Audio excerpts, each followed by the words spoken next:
La última charla de hoy día está a cargo del doctor Paul Escobar, especialista de INE Carillanca, con su tema Nutrición Animal, la base para una buena expresión del potencial genético. Muy buenas tardes a todos. Gracias por venir, y la verdad de las cosas es que me siento como chancho en misa, mosca en leche, porque mi tema es nada que ver con genética. Y Jaime hace como 2 semanas me dijo, necesito una charla de nutrición y potencial genético, y me puso en problemas porque normalmente no se juntan esas especialidades. Pero en fin, voy a tratar de hacer mi mejor esfuerzo, tratar de que no se vayan decepcionados de esta presentación, así que aquí vamos. Bueno, lo primero, unas palabras de nuestro auspiciador, que es INEA. En realidad nosotros somos una institución nacional, tenemos 10 centros regionales a lo largo de todo el país con varias subestaciones, y siempre son bien recibidos con consultas, pidiendo ayuda para sus sistemas productivos, siempre serán atendidos. No lo sabemos todo, pero estamos dispuestos a colaborar para averiguar la solución a sus problemas. Bueno, a modo de introducción, en realidad, esto no está. A modo de introducción, a todos nos gustaría tener así un sistema parecido a esto, unas ovejas pastando en un pasto generoso, digamos, con un volcán al fondo que no se ve, pero cuando hace erupción se nota. La mirada general de esto es bastante poética, pero regionalmente lo que nosotros hemos experimentado en realidad es un poco esto. Tenemos animales que están pastando praderas que prácticamente no existen. Por otro lado, las ovejas tampoco. Aquí, por lo menos en nuestra región, su crianza es casi marginal la mayoría de las veces. Se trata de mantener a algunas personas, algunos productores hacen un buen manejo, pero hay una masa oculta que nos ha tocado observar, digamos, en que la situación es bastante paupérrima, dependiendo de dónde estemos parados en la región. Y aunque no lo crean, muchos de algunos no lo creen, las ovejas sí toman agua. Que es una pregunta recurrente que cada vez que uno hace una charla dice, ¿y toman agua? Sí, todo animal vivo que camine o se precie de estar acá tiene que tomar agua, y justo puede tomar esa imagen. Bueno, conversemos un poco del sistema de producción. En realidad, más que conversación, va a ser un monólogo. Tenemos un sistema, y la verdad de las cosas es que tenemos ese sistema, nosotros lo diseccionamos en distintos aspectos para poder entenderlo y atacar cada uno de sus problemas. Dentro de esos problemas, nosotros tenemos salud, nutrición, bienestar animal, lactancia, genética, economía, medio ambiente, gestación, reproducción, pradera, sin siquiera considerar el aspecto normativo que rige, que de acuerdo que lo aprendí hoy día con los colegas del SAC, que rige la producción bovina y ovina en el país. Bueno, pero como esto es genética, nos vamos a centrar en él. Veamos qué es lo que hay en genética, pensando en un productor. No estoy pensando en un técnico, yo no soy genetista, ni pretendo serlo tampoco. Pero desde el punto de vista productor, el primer problema que tiene es cómo elegir un animal acorde a su sistema productivo. Veamos cómo es. Lo primero es que hay factores que afectan la elección, y que muchos de esos factores a veces no tienen nada que ver con, con aspectos técnicos. Tenemos en este caso, por ejemplo, moda. He visto floreros en sistemas de producción regionales, incluso un agricultor una vez trató de importar Longhorn del tejano, ese de cachos grandes. La pregunta que yo le hice, ¿para qué quería traer un animal de ese tipo? Es que quiero los cuernos para ponerle al auto. Entonces, cuando uno se enfrenta a una situación así, con una racionalidad de ese tipo, en realidad cualquier aspecto técnico deja de lado y uno entra en otra cosa que es más subjetiva, que es el cariño, el amor, la cosa emocional. La adaptación es re importante a animales que no se pueden adaptar a los sistemas de acá, por a veces motivo, por clima, por forraje, por demanda de nutrientes. La mayoría está preocupado del precio y de la venta de los animales, la demanda y el consumo. Desafortunadamente nuestra demanda no es totalmente inelástica. Podemos traer incluso un elefante, pero lo fileteamos como producto cárnico y se lo van a comer igual si es barato. ¿Se fijan? La oferta que se hace de animales, que también es inelástica, es prácticamente lo mismo todos los años. El sistema de cruzamientos que se quiere desarrollar en el predio, el gusto personal, no tengo idea por qué razón, por el color café se paga mucho mejor que por el color negro o el blanco y negro, y aunque digan que no es cierto, se paga mejor el clavel respecto a un frisón, se paga incluso un poquito más por el Angus rojo que por el Angus negro, siendo que son prácticamente idénticos. O por tradición, hay una tradición familiar que se cría este animal y es con este animal me voy a morir. Bueno, sigamos. ¿Qué herramientas tengo entonces desde el punto de vista genético? Lo primero es la fotografía. Si ustedes van aquí al stand de Coprinsen y tienen un catálogo, se van a ver que la fotografía normalmente ocupa la mitad de la página. Es decir, ellos están muy conscientes que lo bueno entra por la vista. Y para algunas cosas la vida también. El pedigrí.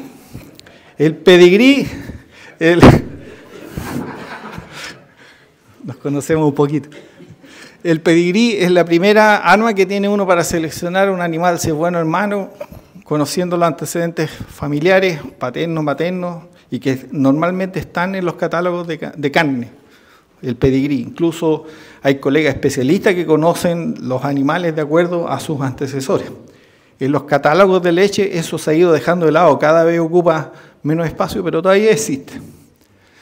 Lo otro es la clasificación lineal de tipo, es decir, hay una forma que el animal tiene que respetar, que se reconoce como de carne, como de leche, como de híbrido. Los animales de carne tienden a ser más cilíndricos, tienden a tener patas más altas, una mayor acumulación de masa muscular, qué sé yo.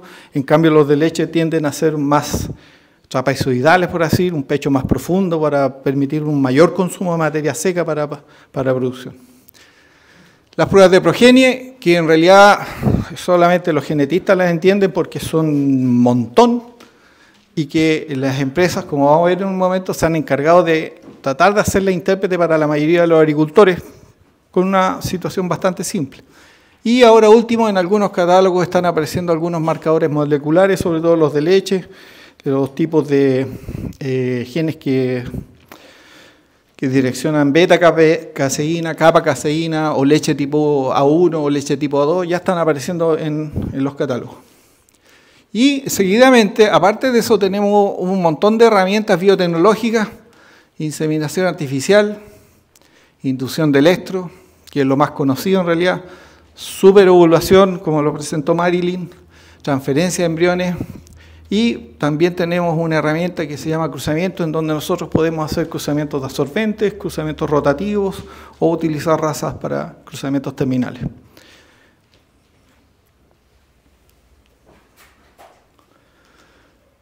Aquí tenemos un ejemplo.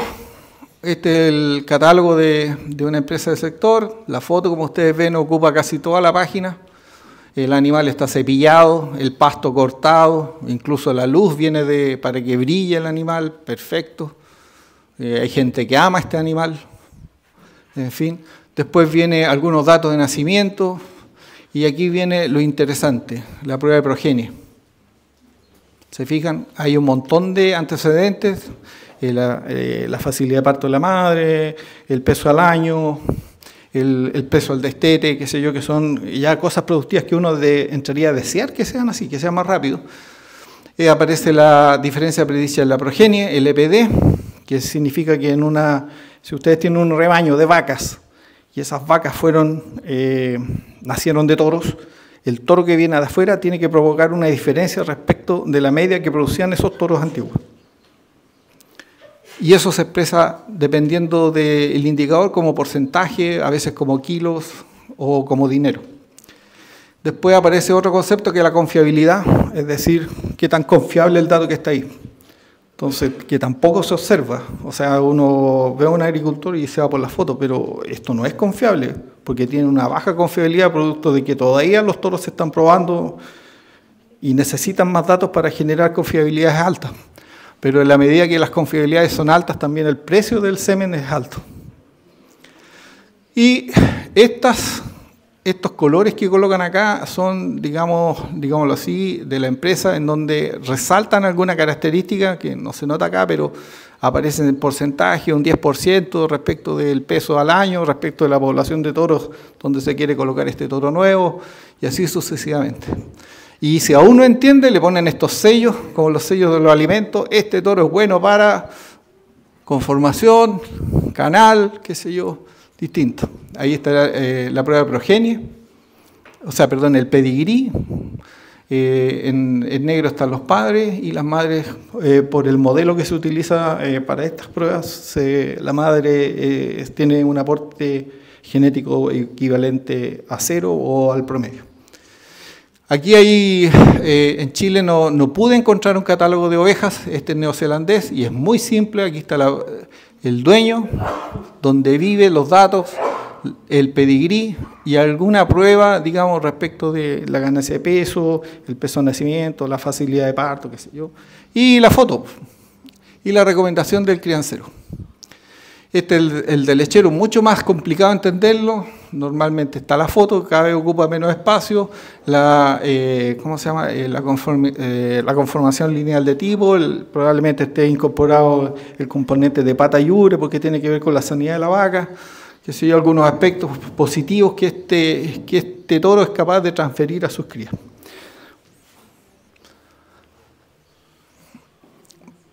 Básicamente, en realidad, ahora último, a nivel internacional, van apareciendo nuevos antecedentes. Esos antecedentes están colocados de esta manera. Se sabe que los animales alimentados con la misma dieta pueden tener un rendimiento distinto. Esto se debe a la capacidad de los nutrientes de interactuar con las vías moleculares y afectarlas, lo que da lugar a diferencia en la ganancia de peso corporal, el rendimiento de producción o la resistencia a las enfermedades, como se mencionaba acá. Para comprender estos efectos se están realizando estudios para descubrir cómo se produce la expresión y función diferencial de los genes con diferentes dietas. Es decir, tienen animales con un alto potencial genético y se quiere ver de cómo afecta ese potencial genético las dietas que se le otorgan en los lugares en que están. Y eso ahora se llama nutrigenómica y la nutrigenética, que son nuevos enfoques de investigación que buscan optimizar la salud mirando más allá de la dieta para comprender los efectos de los alimentos a nivel genético y epigenético. Epigenético significa básicamente el efecto ambiental. Y el efecto ambiental, ¿qué es lo que es? El efecto del clima, el efecto de la dieta, el efecto de las enfermedades dentro del pool de genes que tiene un animal.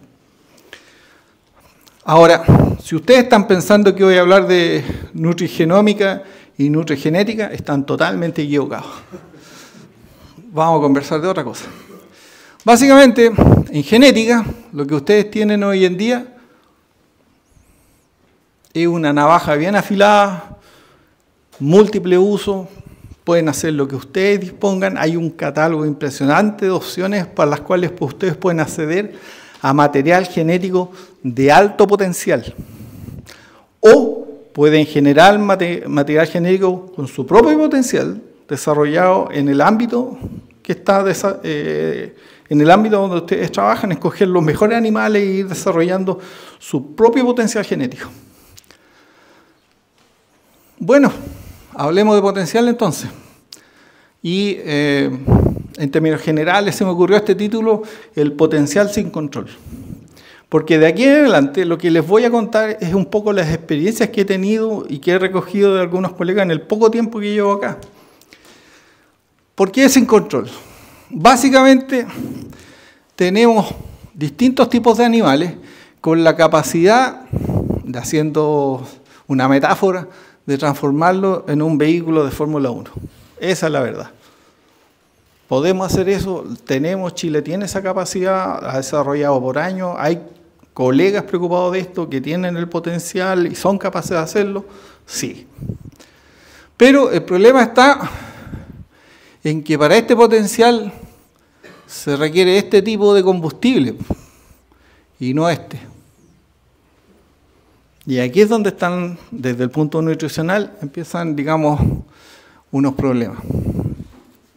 Volviendo, digamos, a nuestra imagen anterior, tenemos los factores que pueden intervenir en el sistema de producción y nos quedamos con dos, nutrición y pradera.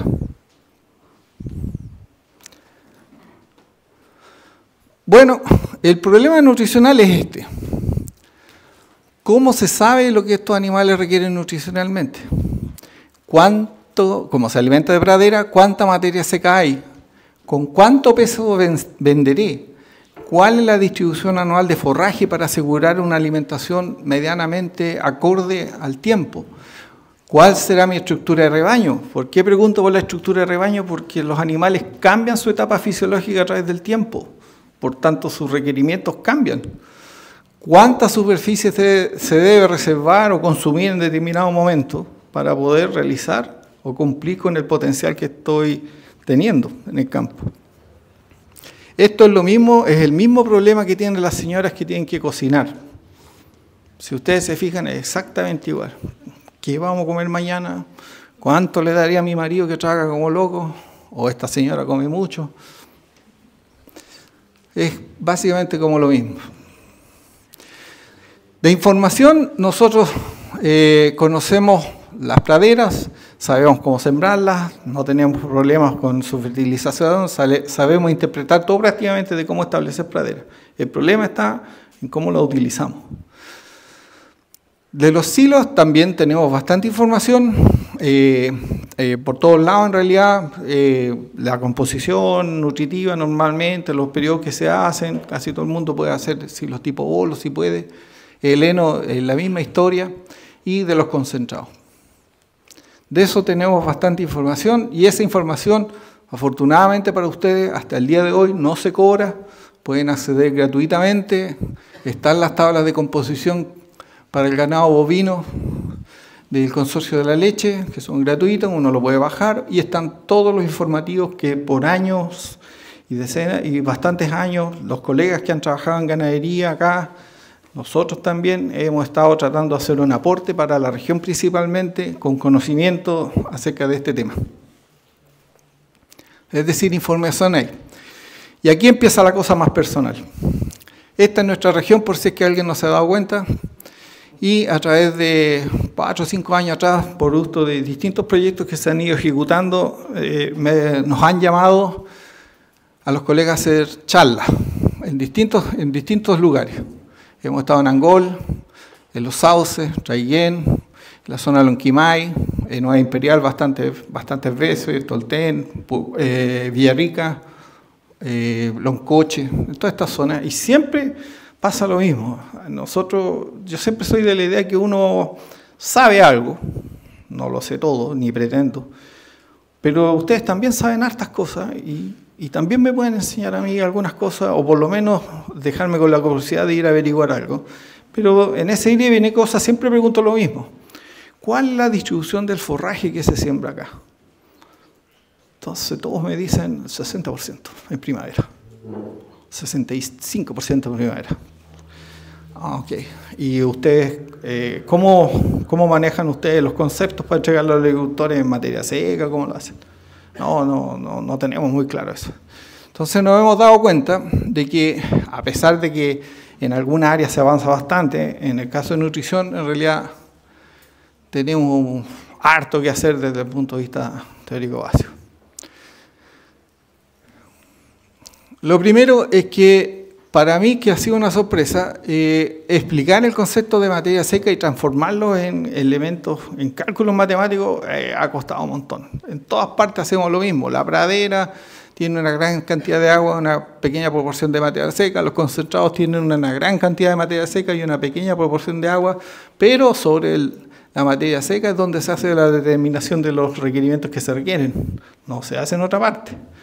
Y esto genera un problema porque para eliminar el efecto del agua se habla en términos siempre de materia seca, rendimiento en tonelada de materia seca. Pero después tenemos que transformarlo para que el agricultor comprenda que no es lo mismo 1 kilo de concentrado base de materia seca que 1 kilo de silo base de materia seca si uno lo transforma en verde. El volumen aumenta considerablemente. Y esas transformaciones, aunque ustedes no crean en términos generales, ha costado mucho de que técnicos, colegas, incluso uno de repente en la noche también, cuesta un poco asimilarlo. Y esta es una cartilla que salió hace muchos años atrás de manejo de pastoreo, lo hacemos así. Si ustedes tienen 100 kilos de forraje verde, con un 15% de materia seca, significa que hay 15 kilos de materia seca y como 85 kilos de agua.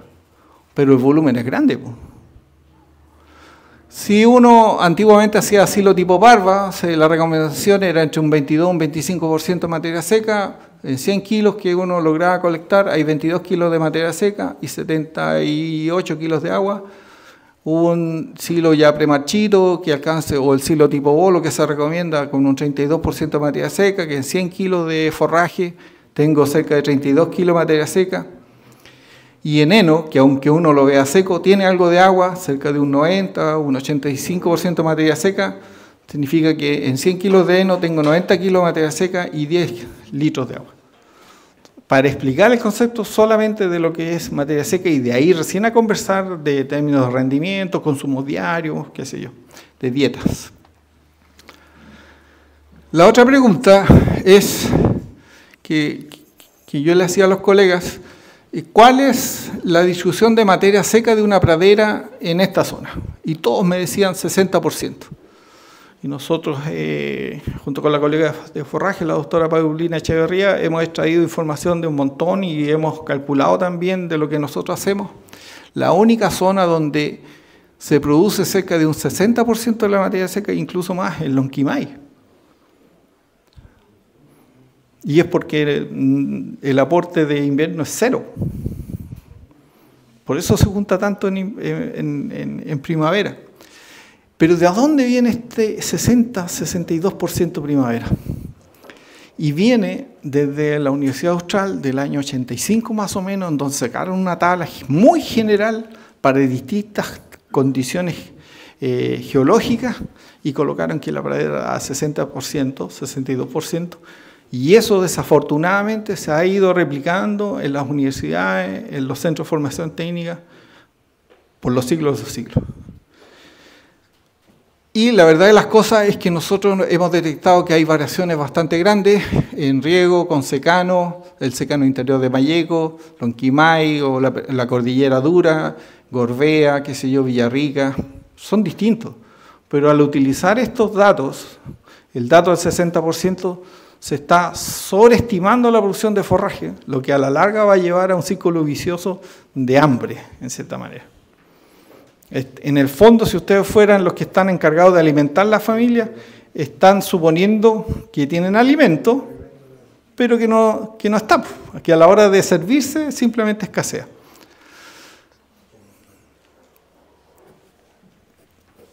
Otro asunto interesante es la eficiencia de cosecha de forraje, que nace de los sistemas de pastoreo, de los métodos de pastoreo.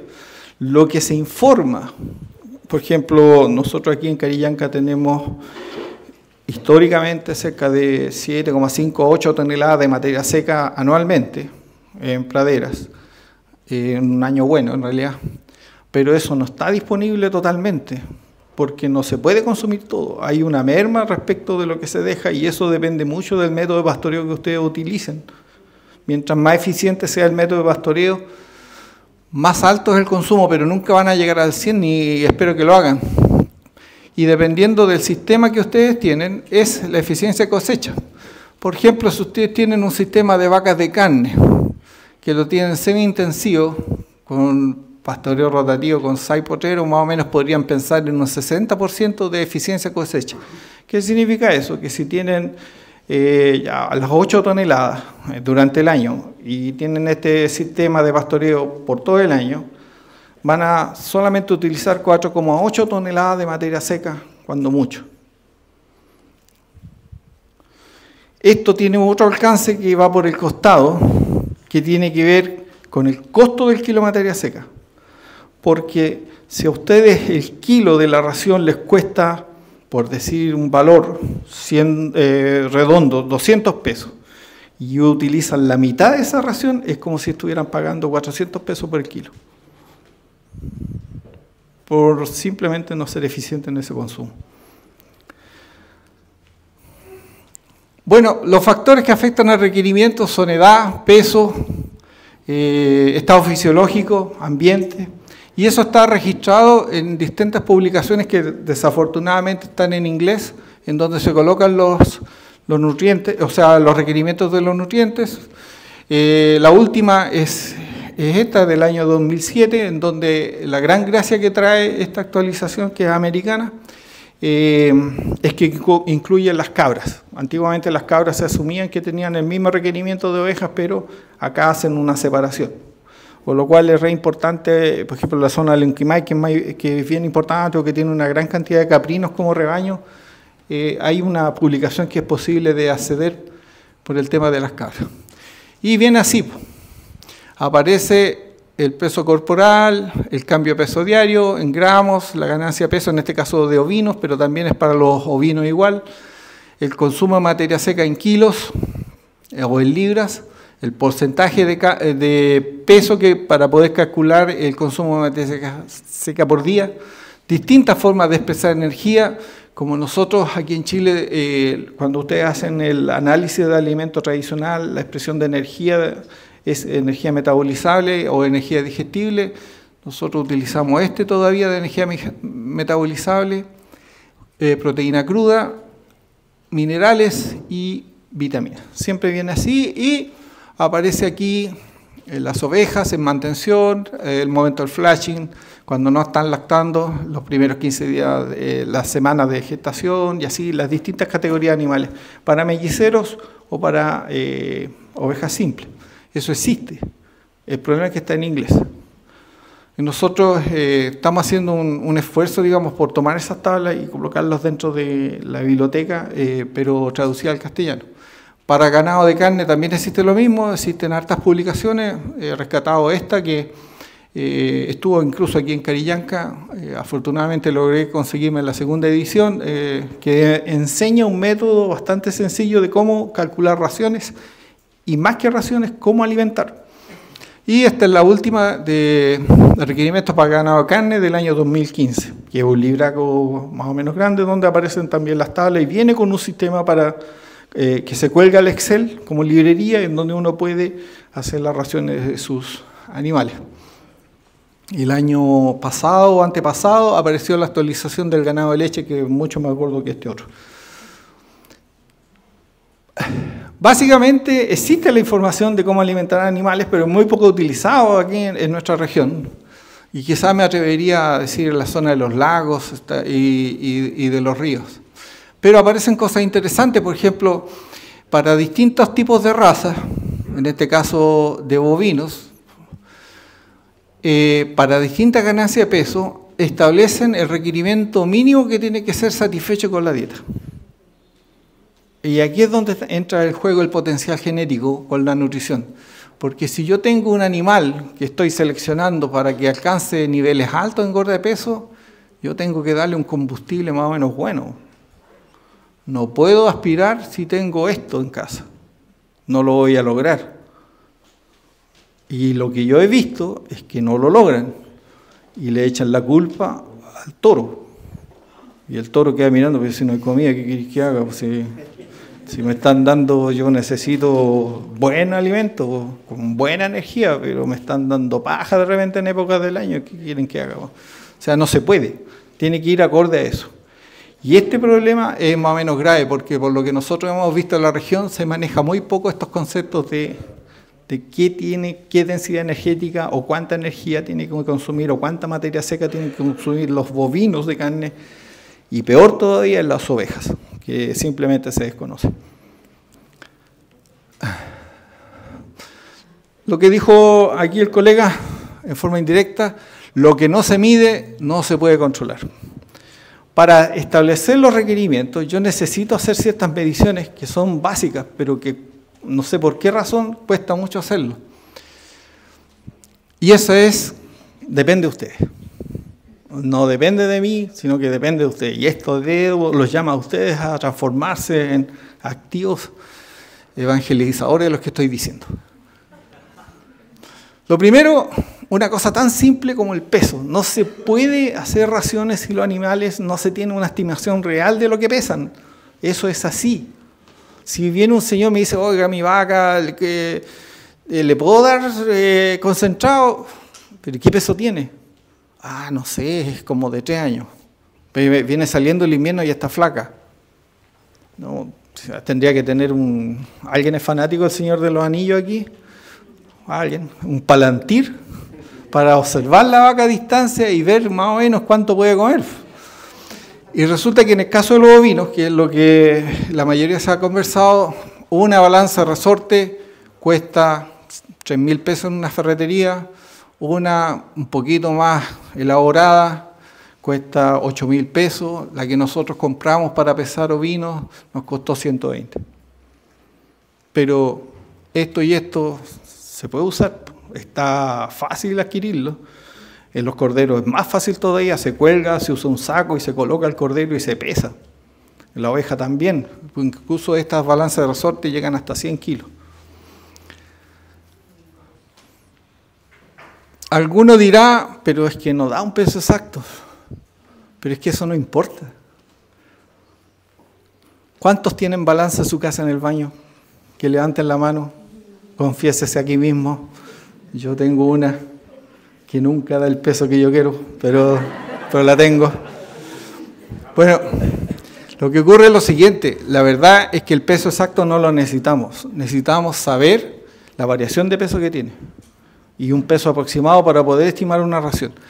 En este caso nosotros tuvimos un proyecto en Lonquimay en donde fuimos pesando porque por la rigurosidad científica, pero el caballero se entusiasmó e hizo un pequeño, ¿cómo se llama?, un cajón donde íbamos colocando cada uno de los animales y íbamos pesando. También quisimos pesar sus bovinos, pero el problema está en que se vende una winch, no tenemos balanza para bovinos así transportable, así que recurrimos a la wincha de perímetro torácico, pero al tercer bovino que pasó en la manga la rompió. Entonces, lo que hicimos fue comprar 2 tiras de cuero bien largas y fuimos donde un zapatero que las pegó y las cosió, y con eso fuimos midiendo la circunferencia de la cruz y con eso íbamos pesando. El peso no es exacto, pero a mí me interesaba saber las variaciones que tenía para poder ir ajustando las dietas que yo podía diseñar. ¿Se fijan? Pesar los animales. Todo eso se llevó a una planilla Excel para tener un seguimiento. Lo otro que ustedes necesitan a veces es un calendario. ¿Para qué dirá algunos? Bueno, porque uno puede planificar la ganancia de peso y establecer la pendiente de esa ganancia de peso en distintos días y con ello más o menos obtener qué ganancia de peso quiero lograr. Y sobre esa ganancia de peso que quiero lograr, estudio si puedo hacerlo con la alimentación que tengo. Volvemos a lo mismo. Si yo tengo la ganancia de peso vivo, aparece inmediatamente el requerimiento de energía o de proteína o de materia seca, en este caso de energía, que tengo que lograr para esa ganancia de peso. Ahora, lo más interesante de todo esto es que el crecimiento ustedes lo pueden simular para el momento de mejor venta que ustedes crean que se vende el animal. Es decir, yo puedo estimar el peso final a la que voy a vender, el peso inicial y estirar más o menos qué ganancia de peso promedio puedo llegar para llegar al mes que quiero. En el fondo, lo que se hace, el aporte de forraje de materia seca, los requerimientos, hago la diferencia, si me sobra alimento, perfecto, lo puedo guardar o puedo tener más animales. Si tengo el balance negativo, significa que tengo que vender animales o salir a comprar forraje o reservar superficie para sembrar. Pero esto es una foto estática. El problema está... Antes del problema, esta es la manera que se mide el forraje. Esta es la manera que se mide el forraje. Si ustedes lo pueden observar, se puede usar un marco forrajero, se puede usar una regla, aunque esta está diseñada para la zona de Aysén, y un plato forrajero que es lo más cachirubí que existe, pero los platos forrajeros aquí en Chile están calibrados, sus ecuaciones para ganado lechero, no para ganado de carne, ni para las praderas que son aquí, que son polifíticas. Esto está pensado más que nada en praderas de vallica perenne con trébol blanco. Pero es una herramienta que hay que calibrar. El problema es que la composición de la pradera cambia durante el año su crecimiento, pero también cambian los requerimientos del animal. En términos bien prácticos, este es el ejemplo que se desarrolló para Lonquimay. Se colocaron las actividades, algunos pensarán que están corridas, pero efectivamente ellos las tienen corridas, casi 2 meses desfasados de lo que ocurre acá. Pero uno empieza a estimar, de acuerdo al peso que nosotros pudimos medir, el requerimiento en materia seca. Y esto da origen a las recomendaciones. O sea, por ejemplo, la primera recomendación que le dijimos, mire, si van a traer ayuda, no las traigan en junio o julio, porque el requerimiento es bajo todavía, sino que lo más importante es cuando se acerca la gestación, el término de gestación, que pega un salto de 1,7 a 2,3, que todavía en esa fecha no hay pasto. Ahí es importante, en el caso de Lonquimay, la ayuda que pueda ofrecer el Estado. Se hizo esto. ¿Qué significa esto? Se colocó la distribución de materia seca y el rendimiento que nosotros vimos allá. Se simuló el balance masa, que significa que los animales van cambiando de categorías habitualmente durante el año, y si cambia su categoría, cambia su requerimiento anual, o sea, cambia su requerimiento estacional, por tanto, no es el mismo requerimiento mes a mes, sino que es distinto, y eso se fue ajustando. Eso posteriormente se colocó con el aporte de forraje, y esto fue lo que nos resultó en el caso de Lonquimay, que en algunas zonas realmente no tienen tienen un déficit de alimento, en otras un superávit, y o sea, básicamente en rojo está el déficit, que nosotros calculamos que sumando y restando tenían un déficit para el rebañito que era 10 ovejas de 376 kilos de materia seca, que equivalía a 18 fardos de 25 kilos de materia verde. Ahora, uno pensará, pero esto es tan difícil hacerlo. No, usamos una planilla Excel, que la mayoría lo tiene pirateado, comprado, pero no es tan complicado con la información que existe habitualmente hoy en día, hacer una planificación. De hecho, a los colegas de Lonquimay, prácticamente fue como una amenaza, que para mí era incomprensible de que a esta altura del partido, con la tecnología que existe hoy en día, no fueran capaces de prever la ayuda general que se requiera en términos de fardo y de concentrado, porque la información está disponible para hacerlo. Se puede, y lo tienen que hacer si quieren ayudar a sus coterráneos. Bueno, para finalizar, lo que ocurre es un juego como este. Cuando ustedes se enfrentan a planificar la alimentación, independiente del potencial genético, la pradera, el ajuste de la carga animal con la pradera sufre esta seguidilla, digamos. Uno va probando, hasta que finalmente va ajustando el requerimiento con el aporte y se va estabilizando el sistema al final. Tarea para la casa. Primero que nada, genética es importante, pero no debe descuidarse otro aspecto del sistema productivo. La alimentación animal es vital para que los animales expongan su potencial productivo. Si se descuida, no lo van a lograr. La alimentación animal incluye tener conocimientos prácticos de pastoreo y alimentación, cosa que nosotros vimos que está falente en esta región. Y debe balancearse los requerimientos alimenticios del rebaño en cada etapa fisiológica con el aporte de la pradera. Eso ahora se puede hacer, no es problema, porque hay información para hacerlo. Gracias por su tiempo.